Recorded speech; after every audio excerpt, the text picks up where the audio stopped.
¿Por qué se hizo de no investigación? Pues porque había que hacerla para no hacerla. Hagámosla, quitémonosla de la mano en 4 días, porque la comisión realmente duró 4 días. Lo del mes fue una entelequia. Fue traer documentación, no poderla ver, vetar 4 días. 32 personas, no sé cuántos han citado ustedes, pero 32 personas o 33 que comparecieron en 4 días. Le estoy diciendo que comíamos aquí y cenábamos aquí con un catering que traían de sándwiches. Aquí. Todo el día. ¿Qué gana te quedaba cuando llegabas a casa a las 2 de la madrugada de ponerte a concluir y preparar interrogatorios para el día siguiente? Pero lo hacíamos. O sea que, si me dice, ¿cumplió con su trabajo? Sí. ¿Lo cumplió en las condiciones dignas de un representante? No. ¿Por qué? Porque todo estaba preparado para que no pudiéramos cumplirlo. Por tanto, ¿se menoscabó el derecho de los parlamentarios? Sí. ¿Se degradó la labor de este Parlamento? También. ¿Para qué? Para lo que usted ha dicho, para salvar a Camps. Claro que el presidente de la Generalitat no conduce la máquina. Claro que el conseller tampoco. Pero son responsables políticos de haber puesto a quien dirige esa empresa, que encima se tuvo el cuajo de venir aquí en el lugar que estoy yo sentado ahora y mentir. Y gastar tanto dinero en ilustrar en la mentira al cuadro directivo de la empresa, como no gastó en colocar balizas en cada uno de los puntos negros de todas las vías que podía haber puesto, ya no hubiera quedado un poco para irse a las comidas que hacía con la empresa para mentir. Hubo una llamada, me llamaron y me dijeron, hay alguien que pregunta por ti que quiere contarte una cosa. Y le cogí el teléfono y me dijo, mire, he oído en la radio tal y he visto que le dicen esto, mantenga la posición. Nunca supe quién es. Si lo supiera, hoy se les diría, ¿eh? O sea, he venido aquí a hacer un desabillé de mi memoria. Pero no lo supe. Y en aquel momento no se sabían las cosas que saben ahora. Pero me dijo, y confié, porque tenía voz de verdad, ¿no? No me digan lo que es una voz de verdad, pero uno tiene sus impulsos cuando escucha hablar a la gente. Y me dijo, siga usted por ahí, porque efectivamente se están reuniendo, efectivamente están coordinando la mentira para engañarles a ustedes. Pero ahora que existe la caga en la prueba, diría, como en los juicios, otros sí digo, este, que son los que le he nombrado, tienen que ir a ser condenados a 6 meses de cárcel o a pagar la multa de 1 año por cuanto han cometido un delito de falsedad testimonial en una comisión de representantes del pueblo, de acuerdo con el 502 del Código Penal. Lo hubiera añadido. Y si estuviera aquí ahora, esta gente, con la amabilidad con la que debemos hablarnos en democracia, aunque sea para términos duros, le diría, creo que debes ir a la cárcel, tú y tú, por esto. ¿Por qué? Porque yo te pregunté si habías preparado a la gente y me lo negaste en sede parlamentaria. Y eso no se hace en política. Porque cuando se descubre, piensan que somos todos unos chorizos y unos embusteros y que venimos aquí a cobrar un sueldo público para mentirle a la gente que nos ha votado. No me duele tanto la mentira por el accidente, que también, muchísimo, claro, como por lo que queda de secuela de eso. Es que a mí me preocupa mucho la imagen de los políticos. Ha sido duro de soportar esto, porque quienes estamos pidiendo la verdad éramos acusados de duros, sanguinarios, histriónicos, protagonistas, que claro, protagonistas. O sea, uno que admite un cargo público, lo ligo un poco con lo que he dicho antes de los políticos, que un político venga aquí a sentarse a representar al público en cargo público y diga no le gusta el protagonismo, pues oiga, habiendo monasterios en los que solo se habla una vez al día y se hace chocolate, no sé qué hace usted aquí, que no sepa un monasterio. Pues no sé, es como si le preguntaran a Penélope Cruz si le gusta el protagonismo, pudiéndose haber dedicado a monja de clausura. Pues aquí, protagonista, como una acusación. Claro que queremos ser protagonistas. Yo toda mi vida quise tener poder para cambiar las cosas, tener protagonismo para protagonizar acciones que cambiaran la vida de las personas y por tanto hice política. Las urnas legitiman para gobernar y yo jamás he cuestionado ni al que gana por mayoría absoluta, ni al que gana por mayoría relativa, ni al que hace un pacto su legitimidad de las urnas para gobernar, que la tienen igual emanada de la misma urna, pero sí que he dicho que después de esa legitimidad queda un largo trecho para demostrar que tienes razón. Y la razón se gana y se conquista diariamente con las acciones que un político hace. Voy a decir una cosa que no he dicho nunca públicamente, pero creo que estoy en el Parlamento y la puedo decir. Me consta que el consejero entonces tuvo en la cabeza dimitir. Y le voy a explicar ¿por qué? Tengo cierto rubor al hacerlo, porque es una conversación personal. Cuando el conseller compareció aquí, esa misma tarde, que tuvimos una comparecencia dura, como todas las que se tuvieron, yo que ya estaba un rato metido aquí, le dije a mis compañeros, tengo que salir, y me voy a la ciudad, porque ya además había suspendido mis vacaciones, y me fui a comprar unas cosas a unos grandes almacenes. El destino y el mundo son tan caprichosos que cuando yo salía a probarme esa prenda, el conseller entraba, porque se ve que había pensado lo mismo que yo, porque el hombre estaba con una carga en la cabeza. Y allí mismo, en presencia de un dependiente de esos grandes almacenes, hablamos de persona a persona, más allá de lo que nos habíamos dicho aquí. Y él me confesó que llevaba una carga encima muy grande que se le veía y que yo creo que le afectó mucho a su propia vida. Y en buenas palabras yo entendí la conversación que tuvimos, que él lo intentó y lo comentó con alguien, pero ese alguien, como estaba tocado de la mano de Dios, no se podía equivocar nunca. Y como todo pasaba en Valencia, y entonces la alcaldesa no sabía por qué pasaba, pero sí que lo sabía porque tenía sus conversaciones con Dios, pues entonces no lo dejó dimitir. Estaba acordándome una anécdota que protagonizó el señor Camps en un grupo de amigos un día. Ahora usted me pregunta, ¿cómo lo saben? Pues compartíamos un amigo. en el que la señora Barberá había dicho todo pasa en Valencia, valencianos. Ya saben que ella era grandilocuente y generosa en sus expresiones, y entonces algo así como no sabemos por qué, pero todo pasa en Valencia. Y en esa reunión, que era previa a la Navidad, el señor Camps había dicho más o menos, supongo que por eso era acusado de infidelidad por decir esto, pero había dicho más o menos en plan coloquial, porque tenía también sus coloquios como todas las personas: Rita no sabe por qué todo pasa en Valencia, pero yo sí. Y quedó así mirando. Entonces yo pensé que él pensaba que pasaba todo en Valencia por inspiración divina. ¿Estamos entonces también en nuestro culmen espiritual? Yo le dije al arzobispo, que tampoco está, en un encuentro que tuve con él: Monseñor, ¿no puede usted hacer una misa por unas almas cuyos cuerpos todavía no conocemos?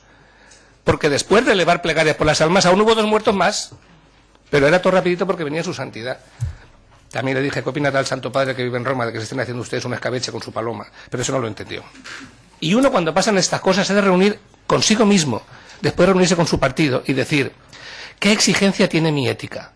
¿Qué ejemplo tengo que dar como elegido de los ciudadanos? Y había otra cosa peor. En todo el paripé que se estaba haciendo, todos doloridos, y eso recuerdo haber dicho algo parecido cuando intervine en la explicación de las conclusiones, es que encima teníamos todo dolor. No, podemos tener una cierta pena. El dolor lo tenían aquellos que perdieron sus gentes. Es que encima se estaba haciendo una apropiación indebida de dolor ajeno judeocristiana que a mí me chirriaba en el corazón. O sea, yo puedo tener un pesar por lo que está pasando, pero el dolor pertenece a las víctimas.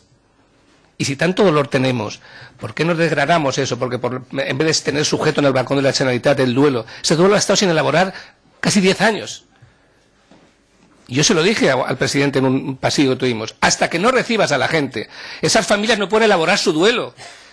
Y ha estado colgado del balcón de la Generalitat 9 años, casi 10, ese duelo. Es una apropiación indebida de duelo de las familias, por no hacer lo que se hizo después, bajar el gobierno abajo. Y ahí empezó el duelo, el 3 de julio de este año pasado empezó el duelo. Y ahí lo han podido elaborar con tranquilidad. Ellos saben lo que han pasado, con lo que supuso no poderlo elaborar y tener que recordar cada 3 de cada mes eso, y por lo que supuso tener unos representantes públicos que daban la espalda a eso, mientras hacían fotos en Ferraris, hacían Fórmulas 1 que no nos iban a costar nada, no encontramos por dónde se fundía el dinero en proyectos que han costado el 360% más. Es que es muy grave lo que ha pasado en esta comunidad. Y lo más grave es que no lo han hecho gente más vestidas, no perfumadas ni con rastas, lo han hecho gente de bien, de cuello duro, de familias nobles, educadas, de colegios de pago y bilingües. Y yo, que no pertenezco a ese tipo de clase, porque no me regaló nunca nadie, lo tuve que hacer toda mi vida y pagarme mis estudios, me duele en el alma cuando estamos a las formas en vez de a los fondos, y cuando machacamos la dignidad de las personas solo por con qué colonia se perfuman o a qué peluquería van. Esto es lo que dignifica o no la política, esto y no lo otro. Lleve cada uno lo que lleve. Los ciudadanos quieren que sus representantes sean como ellos y no que sufran una transformación como sufren algunos, que los ven normales hasta que les dan el acta, y cuando se las dan se engulan, hablan así, se visten de otras maneras. Oiga, pero si usted es normal, se va a volver luego a la normalidad como hemos vuelto a todos. Siga comprando el bonobús, siga comprando el pan en la misma panadería, porque usted está cambiando. Y es tan efímera la política y es tan efímero el cargo público que cuando uno se transforma es un perfecto imbécil. Porque su vida no radica en eso. La política es una dedicación, aunque estés 20 años. Es una dedicación, es una profesión. Y aquí se estaba trabajando como si estuvieran defendiendo los intereses del Consejo de Administración del Corte Inglés o de la Renault o de Volkswagen. No era eso. Aquí se administraba ética de la política. Aquí había un duelo. Aquí había el mayor accidente de la historia de España. Y no se podía tapar en 4 días. Claro que hubo responsabilidad. ¿Cuál es la responsabilidad del gobierno? Toda. Y ahí radica la actividad de la política, en cómo se pasea uno por la calle cuando se va, o cómo no puede salir de casa y se reduce a las 4 paredes de su salón porque no puede salir a la calle. Y el interés mío, como el de otros muchos aquí, era poder salir a la calle y podernos besar con las víctimas, no tener que bajar la mirada cuando nos encontráramos una por la calle. ¿Por qué? Porque podíamos haber sido víctimas. Yo mismo había cogido ese metro 1 hora y media antes, y no se me va de la cabeza que en vez de acudir de los primeros a la boca del metro cuando me enteré de que el accidente estaba, que podía haber sido yo uno de los que sacaran de allí, como cualquier valenciano. ¿Era tan difícil pensar eso? Yo, si hubiera sido conseller, o hubiera sido presidente ante eso, hubiera dimitido yo y hubiera hecho dimitir a todo mi equipo. O hubiera pedido la dimisión del conseller que era una excelente persona, y yo tenía una buena relación con él, pero no juzgamos a las personas por cómo son en política, juzgamos por su responsabilidad política. Y podía haber sido una persona que quisiera con toda mi alma, pero eso no le evita la responsabilidad política, porque esa es la esencia de la representación pública. Y si hacemos amiguismos, confabulaciones, actos de militancia, confundidos todo en un totum revolutum, que ha llegado a confundirse aquí, si es que aquí hemos llegado a algo que en la antigua Unión Soviética se criticaba, y era que partido y gobierno y Estado valenciano es la misma cosa. Cuántas veces me preguntan, ¿todavía gritas? Hombre, grito porque tengo voz y les digo, pero no sabéis lo caro que es, ¿eh? Porque para poder gritar en política durante 3 décadas, tienes que pagar un precio dentro y fuera de tu partido y una cantidad de renuncias personales que cuando las estás haciendo no siempre te viene bien hacerlas y duelen mucho. Pero para los que son más jóvenes, aunque ya parezca yo un abuelo cebolleta, les diré que al final compensan, Mi consigna siempre era esa tan antigua de no digas lo contrario de lo que piensas, no hagas lo contrario de lo que dices. Y con eso se puede funcionar. Y lo recomendaba siempre. Tanto cuando íbamos a hacer una charla como para un meeting, yo les decía, mira, este es el argumentario del partido, señala lo que te crees, lo que no te creas no lo digas porque la gente lo va a notar. Y no digas aquello que no piensas. Y con esas líneas básicas uno se maneja en política como en otros órdenes de la vida. Cuando usted se refería a esta mano de Dios, ¿se refería usted al señor Cotino? Al señor Cotino sí, ¿por qué? Pues por el papel que el señor Cotino hizo, porque con el duelo latente en las víctimas se limitó a ir casa por casa a ofrecer talones como diciendo, bueno, quizá a lo mejor el precio de tu víctima era un poco menor, pero te hemos puesto un poco más.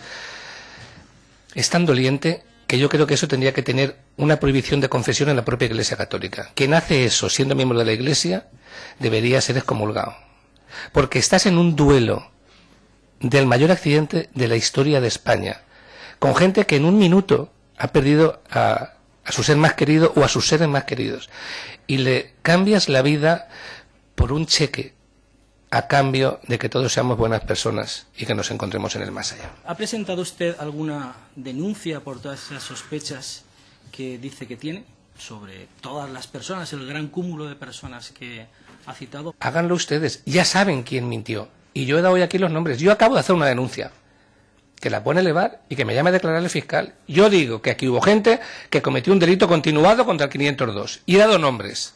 Y ahora, si eso es mentira, me denuncian ustedes a mí y yo apareceré en el juzgado del fiscal con la documentación que hay y diré, mire, he dicho a la directora general por esto. Porque es que yo estoy ahí grabado preguntándole y ella me dice todo y me dice que no. Y ya había comido ella en Picaña o en Paiporta, por allá no recuerdo el lugar que era, en un restaurante, con la empresa y con todos ellos para cuadrar la mentira al Parlamento. Y como además hay uno de los asistentes a la comida que ha puesto la cara en la televisión, yo le llamaré también para que cuente cómo fue la comida, cuánto se pagó y de qué bolsillo salió. Estoy dispuesto. El que se ha expuesto ahora soy yo. Yo digo que aquí se cometió un delito continuado contra el 502, tipificado en el 502. Y ahora díganme si es mentira. Denúncienme a mí, que es más fácil. Gracias, señor Perelló, por su comparecencia ante esta comisión en el día de hoy. Gracias por haber contestado amablemente a las preguntas.